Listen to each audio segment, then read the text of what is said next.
Olá, boa tarde. Uma biografia da Irmã Lúcia, dirigida especialmente aos mais novos. Foi escrita por Teresa Amial, tem ilustrações de Pedro Rocha Melo e é sobre esse livro que vamos falar daqui a pouco com os autores, quando é também apresentado publicamente nestes dias, em Fátima e em Lisboa. Primeiro mostramos-lhe notícias que marcam a atualidade religiosa.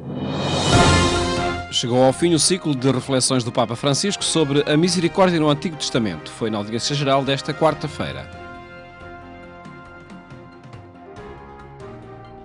Em nome do Padre, do Filho e do Espírito Santo. Ainda em clima de festa pascal, dezenas de milhares de pessoas reuniram-se no Vaticano para participar na audiência pública semanal. Um encontro com o Papa que marcou o fim das catequeses de Francisco sobre a misericórdia no Antigo Testamento, que sublinhou a imagem de Deus misericordioso e a importância do perdão. Se manifiesta assim que o anhelo mais profundo do homem, lo que más necesita en su vida es ser perdonado, verse libre del mal y de sus consecuencias. Con su perdón, Dios nos enseña que su amor es más grande que nuestros pecados y nos asegura que Él nunca nos abandona. Además, el salmista sabe que el perdón de Dios es realmente eficaz, porque no esconde el pecado, sino que lo destruye, lo cancela, y de esa manera el pecador pasa a ser una criatura nueva, con un corazón nuevo y una vida nueva. Bandeiras de todo o mundo acompanharam o colorido da Praça de São Pedro, onde não podiam faltar os peregrinos dos países de língua portuguesa. Di cuore saluto tutti i pellegrini di lingua portoghese, in particolare i giovani venuti da Portogallo e Brasile. In quest'anno santo della misericordia siamo chiamati a riconoscere che abbiamo bisogno del perdono che Dio ci offre gratuitamente, perché quando siamo umili il Signore ci rende più forti e gioiosi nella nostra fede cristiana. Scenda generosa per intercessione della Vergine Maria la benedizione di Dio su ognuno di voi e sulle vostre famiglie. Grazie.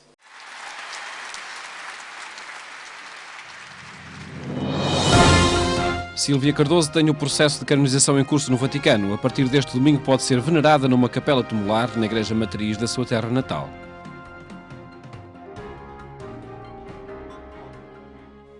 Consagrou-se ao apostolado, criou respostas sociais inovadoras e iniciou projetos de formação para todos os cristãos.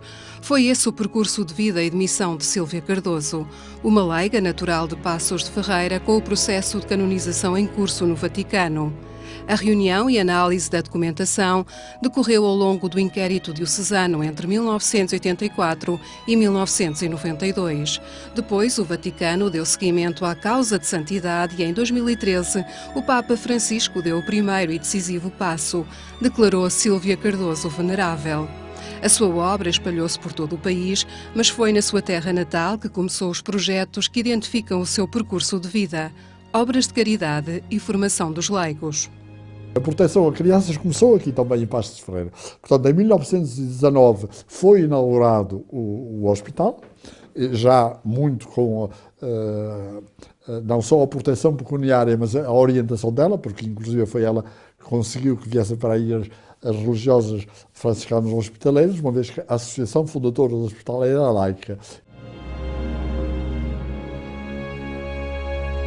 Monsenhor Ângelo Alves é vice-postulador da causa de canonização de Sílvia Cardoso e conhece os documentos e, sobretudo, a obra que criou e dinamizou. A determinação de Dona Sílvia, como ficou conhecida, fez com que inaugurasse muitos projetos de formação para leigos, a começar pelos que surgiram com a Quinta Amarela, um polo dinamizador do apostolado dos leigos e dos exercícios espirituais inacianos. E em 1923, sob o impulso do mesmo padre jesuíta, seu orientador, ela abre a primeira casa de retiros fechados para leigos, a Casa de Sequeiros, em Lodares, Lousada, que foi a primeira casa de retiros desde 1910, aberta no país, onde os jesuítas puderam dar os seus exercícios espirituais, mas, claro, organizados e promovidos inteiramente pela Sílvia Cardoso.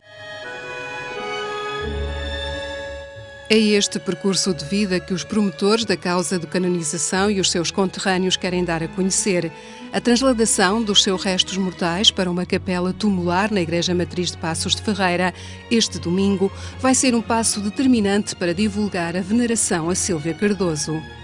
Vai ser um acontecimento histórico porque nesse dia vai acontecer a transladação dos restos mortais da venerável Sílvia Cardoso do cemitério onde está, numa capela tumular familiar, para a igreja paroquial, onde vai ficar num lugar muito bonito para a veneração dos fiéis. Para além da possibilidade de ser venerada, a visibilidade que se possa dar a Sílvia Cardoso é também uma forma de dar a conhecer a sua espiritualidade.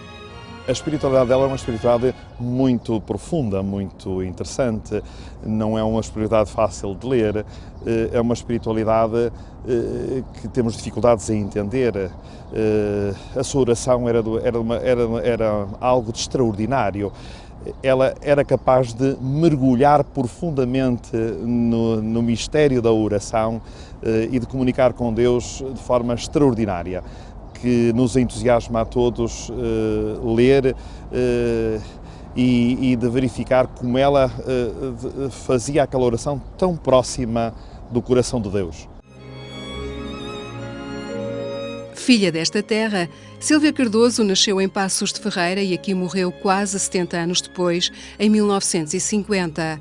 A celebração de transladação vai ser transmitida em direto na página da internet da Agência Eclésia.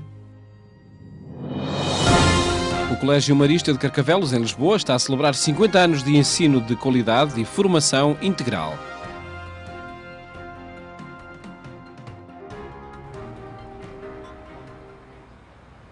O Colégio Marista de Carcavelos está em festa, celebrando 50 anos de existência.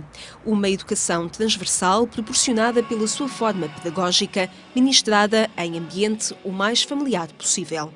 Para nós, a educação não se resume ao ensino e ao ensino académico em sala de aula. Vai muito para além disso, através de projetos que são desenvolvidos, também num sentido de uma formação integral e ultrapassa claramente a sala de aula, como eu referi. Este recreio é muito espaçoso e podemos jogar tudo o que quisermos, mais ou menos. E as aulas são divertidas, os nossos professores não nos raiam muito, quer dizer, só nos raiam quando nós fazemos as coisas mal. Um colégio com preocupações educativas para além do currículo académico, onde se destaca a dimensão humana, ética e religiosa, essencial numa instituição de ensino católica. Pretendemos que seja feita dentro de um diálogo e de uma abertura também com a própria sociedade, porque sabemos que vivemos num ambiente multirreligioso e num ambiente muito diverso no que diz respeito aos públicos e ao público que temos aqui. Okay. Which ones do you recognize? A missão do colégio assente nos valores do fundador dos Maristas, que, segundo vários testemunhos, continua atual, tal como há 50 anos. O melhor futuro que o colégio tem é assegurar-se no seu presente, que continua válido pela intenção que transporta e por aquilo que anima aqui todos os que o constituem na comunidade educativa. É um projeto muito aberto, porque incluindo tudo aquilo que é cultura, que é tecnologia, que é contemporaneidade, imbui tudo isso num alcance maior, que vem da sua perspectivação cristã das coisas. Que possa, de facto, continuar a crescer, no sentido de abarcar cada vez mais jovens na sua vivência, na sua comunidade, e lhes possa continuar, de facto, a transmitir estes valores fundamentais que, no fundo, resultam da visão de Champagnat. pelo facto de existir um projeto de cidadania que é muito mais do que um projeto educativo, faz com que as escolas ligadas à Igreja Católica tenham objetivamente a capacidade de ter uma presença na sociedade portuguesa, europeia e mundial, uma mais-valia, acima de qualquer escola, mesmo para aqueles que não têm uma vocação religiosa ou uma mundividência religiosa, que sejam praticantes. Uma escola modelo com 50 anos que está classificada entre o top 30 dos colégios nacionais e proporciona condições para que o ensino não exclua nenhum aluno. Temos alunos com bolsas, com descontos, dependendo da situação concreta de cada família. Nós criamos as condições para que os alunos, depois de entrarem aqui, que possam desenvolver o seu percurso naturalmente e que a questão económica não seja um impedimento. Os 50 anos do Colégio Marista de Carcavelos, o seu sistema educativo de formação integral, também a festa e a presença de alunos, antigos alunos, pais e professores é o foco do programa 70x7 deste domingo, pelas 13h35 na RTP2.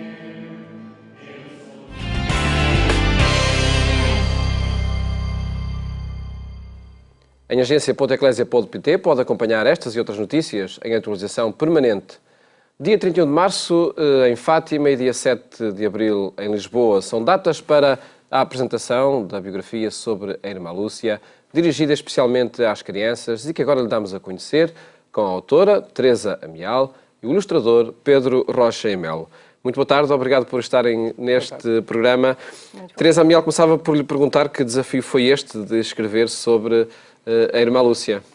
Bom, o desafio é a mesma palavra. Devo dizer que foi uma verdadeira aventura escrever este livro.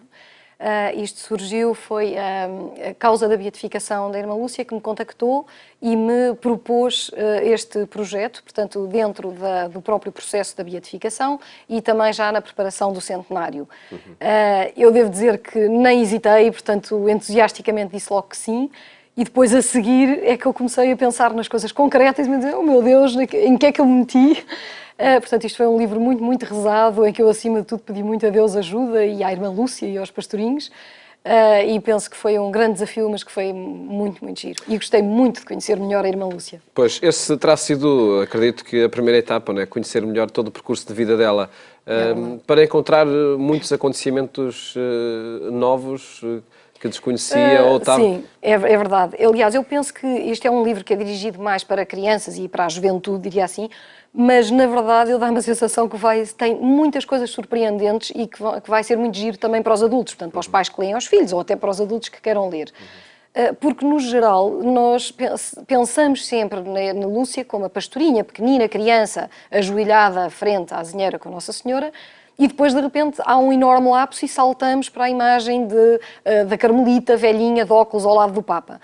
E numa vida de quase 100 anos, e com uma personalidade giríssima que ela tinha, há muitas coisas que eu descobri, como, por exemplo, que ela tinha um sentido de humor que era hilariante, e realmente tentar pôr em poucas páginas, mas eu realmente acho que conseguimos pôr, quando eu digo é eu e o Pedro, porque de facto Sim. Aqui assim as ilustrações são essenciais, conseguimos pôr muita coisa engraçada e que eu acho que poucas pessoas conhecem sobre a vida dela. Em 70 e poucas páginas, cerca de 70 páginas que tem o livro. Eu gostaria de ter feito muitas mais. E que desafio foi este também de ilustrar este percurso biográfico da Irmã Lúcia, Pedro? Foi um desafio muito grande, porque, de facto, ilustrar um livro que mostra que são 100 anos de vida de uma pessoa que como a autora dizia, e assumo que, de facto, para pessoas da minha geração e até mais novas, existe aí um período de tempo em que não sabemos o que é que aconteceu, em que isso não nos é apresentado muito habitualmente.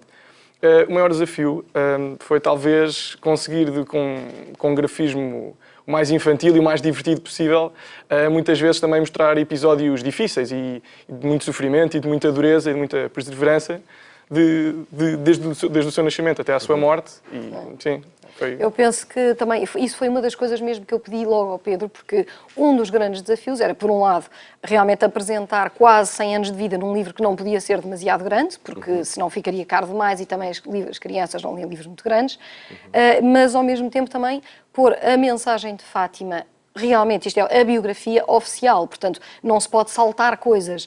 E então tentar há um rigor biográfico que é garantido no livro. Absolutamente, e tínhamos que ter o Neil Obstadt, portanto, pôr toda a mensagem de Fátima teologicamente correta, mas numa linguagem acessível para crianças. E a verdade é que a mensagem fala muito de penitência, oração, sacrifício, coisas que estão completamente fora do que é hoje em dia passado às crianças, que estão cada vez mais defendidas de tudo o que são dificuldades da vida. E, portanto, fazer tudo isto também de uma maneira que não deixa de ser atraente e alegre, e, portanto, pondo também outros episódios, não é? A chamada petite histoire de outros episódios, e pôr muito o enfoque nessa parte mais alegre e divertida, e na cor, etc., na parte das ilustrações. Por isso é que falam, por exemplo, em sofrer sem se queixar. Exatamente. Sim, e é isto. E aplicar essa alegria através de cores que, obviamente, que há cerca de 100 anos não existiam, não é isto? Como ilustrador, eu tenho que ter sempre presente que, de facto, as cores eram mais escuras, as próprias roupas das pessoas e, portanto, ir sempre gerindo, não é? com o editor e com a autora, não pode ser assim, ou deverá ser mais desta forma. Mas sim, mas acho que resultou. E houve uma grande investigação mesmo, aliás, para conseguirmos ter as roupas o mais parecido possível, até inclusivamente as próprias personagens, portanto, transformar um bocadinho no equivalente ao que seria um boneco, não é um boneco animado, é um boneco ilustrado, mas que o boneco tivesse que ver com, enfim, a Jacinta com os seus grandes olhos, enfim, um bocadinho parecidos com o que eles eram na realidade. Não é? Houve uma preocupação, Pedro, por visitar os locais, por tomar conhecimento com imagens da altura para aproximar também a representação, a ilustração? Sim, houve uma preocupação enorme porque queria de facto que, ou seja, principalmente nos episódios como o Milagre do Sol, episódios mais emblemáticos, tentar passar essa grandeza e essa beleza do que aconteceu e sim, muito explorando, e talvez tenha sido as maiores dificuldades, obviamente sempre imagens a preto e branco, fotografias da época, muitas vezes com pouca qualidade, e portanto pensei, não é, do meu conhecimento, que cores poderiam ser essas, ou de que forma é que as crianças podem pegar estas imagens. Esta é a imagem que ilustra precisamente o Milagre do Sol. Precisamente, que é referenciada é uma referência a uma imagem existente, mesmo em termos das posições das personagens, as cores certamente que não. Mas tem a ver com a descrição que há, sim, não é? Toda a descrição que das obtivemos. Cores que o Sol tomou. Aliás, tudo foi muito conversado entre os dois e o Milagre do Sol, por exemplo, era uma das coisas que punha um grande problema, que é, obviamente, tinha que ter uma imagem, porque era fortíssima, simplesmente muitas pessoas não têm a noção de que os pastorinhos estavam a ver uma coisa e as pessoas que lá estavam a ver outra. Ou seja, a Lúcia, quando lhe perguntavam do Milagre do Sol, ela dizia, não me perguntem das cores do Sol, porque eu não estava a ver nada disso. Ela estava a ver Nossa Senhora e, aliás, nessa aparição especificamente, aparece Nossa Senhora, Jesus, é uma aparição muito completa, está aí toda contada, mas ela, no fundo, estava... os três pastorinhos, a ver e a falar com Nossa Senhora e a ver umas coisas, e ao mesmo tempo estava-se a dar um milagre que Nossa Senhora tinha prometido para toda a gente acreditar, como ela própria disse, e então que foi o Milagre do Sol, girando com cores incríveis e que quase que parecia cair na terra, que secou o chão instantaneamente e as roupas das pessoas, portanto tudo isso está aí descrito. E, então, nós conversávamos muito e dizíamos, mas então, pomos o quê? O que as pessoas estavam a ver ou o que eles estavam a ver? E então, o Pedro é que teve esta ideia, e eu também concordei absolutamente, foi ao contrário, o impacto do Milagre do Sol sobre as pessoas. E ainda por cima havia fotografias da época, e toda a composição e tudo é baseada, e portanto, acho que ficou um efeito fantástico. Ilustrando este percurso biográfico, com quase 100 anos, como dizia a Teresa, que marcas ressaltam na imagem da irmã Lúcia? Depois de ilustrar nas várias fases da sua vida, como a definiria? Acho que perseverança seria a palavra a escolher, porque, de facto, ir vendo uma criança que está rodeada por céticos, por pessoas que não acreditam, que a mandam abaixo, porque é uma criança com a sua imaginação, e, portanto, acho que, olhando para as crianças de hoje em dia, eu penso, de facto, que força, onde ir buscar essa força para acreditar e manter, apoiada da Jacinta e do Francisco, é claro, mas de manter numa vida uma noção de compromisso e de verdade imensa. E é absolutamente surpreendente. E lá está, este desafio de não pode deixar de ser divertido para as crianças perceberem, mas ao mesmo tempo foi sempre importante que agora, não é? Que o livro está à venda, que as crianças percebam isso. E acredito que essa força passa pelas imagens que foste Sim, tentei ao máximo que isso fosse transmitido. Eu penso também que a fortaleza da Irmã Lúcia, a obediência absolutamente espantosa, a obediência a Deus, à vontade de Deus na sua vida, a obediência ao que Nossa Senhora lhe pediu e a obediência à Igreja, porque foi muito provada pela própria Igreja, que dizia, bom, isto se não for verdade, não ajudou em nada, ao contrário do que as pessoas pensam, muita gente se esquece que em 1917 era ao contrário, ela era procurada pela polícia e a Igreja era muito perseguida. Portanto, a Igreja não ajudou em nada e, pelo contrário, aquilo que pensavam é, bom, se isto não for verdade, então isto vai desaparecer e morre por si próprio. Se for verdade, Nossa Senhora sozinha encarrega-se. E encarregou, como se pode ver o que é hoje em dia Fátima, não é? Essa imagem da Irmã Lúcia, essas marcas do seu percurso biográfico são uma permanente em todas as fases da vida, mesmo naquelas fases em que ela esteve em Espanha e, enfim, quando esteve mais escondida. O mais possível. Aliás, é uma marca sempre presente. Ela esteve em Espanha porque, precisamente, era perseguida e ela queria muito, desde mais ou menos dos 14 anos, que o seu sonho era ser carmelita e teve que esperar nem mais nem menos do que 25 anos. Portanto, as pessoas esquecem-se que ela também foi doroteia durante 25 anos, onde cumpriu fielmente todos os seus deveres, sempre com boa cara, que é uma das coisas extraordinárias, é que, apesar de não ser aquilo que ela queria, ela pensava, se isto é a vontade de Deus para mim, então eu entrego. E entrego com alegria. E, portanto, muitas pessoas nunca se aperceberam dos sacrifícios que ela fazia. Era tudo pela calada, digamos assim, ela entregava a Deus. Momentos da vida que estão nesta biografia de Teresa Amial e de Pedro Rocha-Melo, que aqui apresentámos e que vão ser também apresentados publicamente dia 31, em Fátima, não é? Na e Casa dia das 7 Candeias. de abril, em Lisboa. Agradeço-vos terem estado aqui no programa Eclésia a apresentar esta vida da pastorinha de Fátima, a Irmã Lúcia. Muito obrigado. Muito obrigada. Obrigado. Mais logo, o programa Eclésia faz-lhe companhia também na rádio, na Antena 1, pelas 22h45. Volte a votar. Até amanhã.